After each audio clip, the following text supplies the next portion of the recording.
আল্লাহ ডাক দিয়ে বললেন, হাবিব, এমন কোন সৃষ্টি নাই যে সৃষ্টির রব আমি না।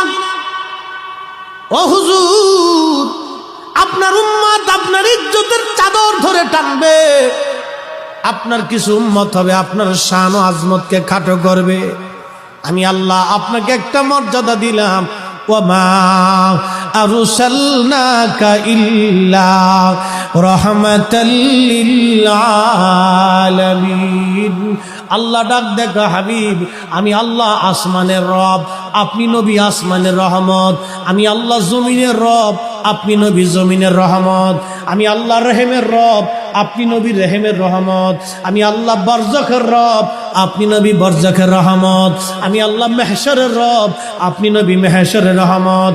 আমি আল্লাহ জান্নাতের রব, আপনি নবী জান্নাতের রহমত। আমি আল্লাহ আরোহর রব, আপনি নবী আরোহর রহমত। আমি আল্লাহ আসমান জগতের রব, আপনি নবী আসমান জগতের রহমত। আমি আল্লাহ নক্ষত্রের রব, আপনি নবী নক্ষত্রের রহমত। আমি আল্লাহ দাওয়াবুর রব, আপনি নবী দাওয়াবুর রহমত। আমি আল্লাহ সাজারুনের রব, আপনি নবী সাজারুনের রহমত। আমি আল্লাহ পাহাড়ের রব, আপনি নবী পাহাড়ের রহমত।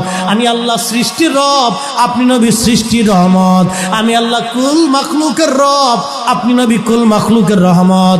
আমি আল্লাহ কুল কায়নাতের রব, আপনি নবী কুল কায়নাতের রহমত।